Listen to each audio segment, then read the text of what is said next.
Good morning, I'm Kyle Brink of Hibagon, Japanese Bigfoot.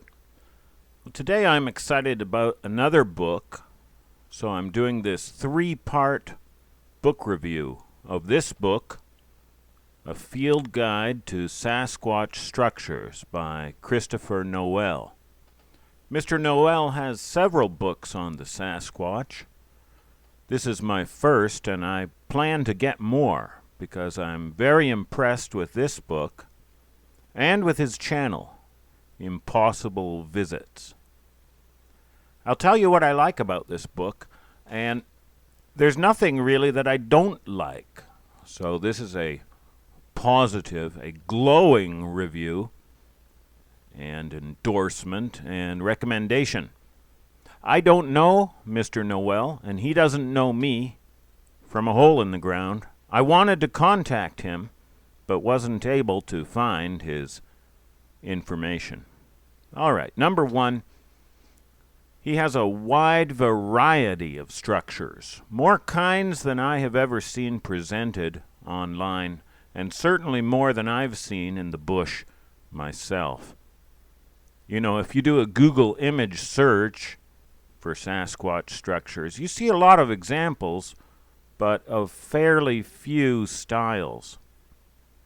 Mr. Noel has here a surprising number of different structures, and he has categorized them and organized them very nicely. So, well done. Number two, very good line drawings by Zoe Christensen. Someone asked me why they aren't photos, and not speaking for Mr. Noel, I don't know why he opted for drawings, but I think it was the right decision. Black and white photos would have had too little contrast and definition, and too much distraction and interference. These drawings are neat and precise, so you can see each design, each concept clearly. A good decision. Number three, it's pretty much empirical. Mr. Noel describes what he finds. It's not too theoretical. Sometimes we think we know more than we do, and we're all guilty of this at times. We have a pet theory, which is fine, as long as it doesn't get up on the bed. But, you know, you let him up once, and now he'll never give up begging. You let him up twice, and now your pet theory owns your bed. Pet theories can end up owning the whole narrative. Well, Mr. Noel has better discipline. Good job. Number four, this results in a slim volume. It's pocket-sized, so it is a practical field guide, just as it advertises. He could have made a coffee table book, which would actually be nice, with high-quality color photos, or he could have made a big fat desk reference book, or a hybrid of any of these. But no, he has a nice, trim field guide with master examples, a la Julia Child, and then finding and identifying more examples. That's on you and me. Perfect. Number five, it gives verification and confirmation for what I am finding here in Japan. I'm all alone here. My family and I have found 3 active structure locations with multiple structures at each site without any communication or expectation.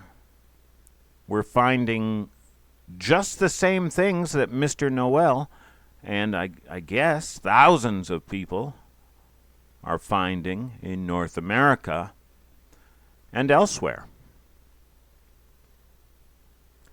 And number 6, this book makes me feel that I'm not alone in the world. It's friendly and encouraging and inviting. The author feels collegial. I like him, And Mr. Noel, you are welcome here anytime, sir.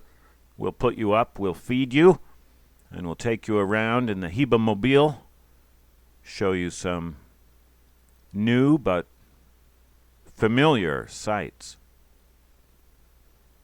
And seventh and lastly, I appreciate that Mr. Noel is respectful of the Sasquatch himself.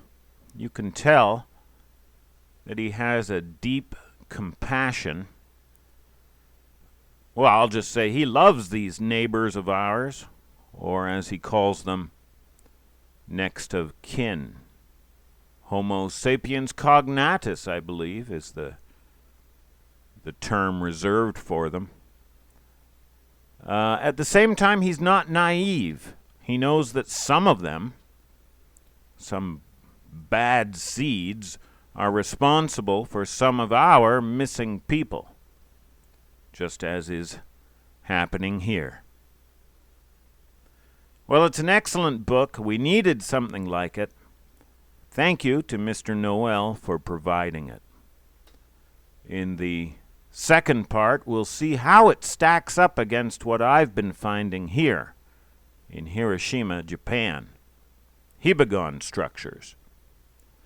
And in the third part, we'll look at some conclusions and implications, possible implications. All right. Thank you.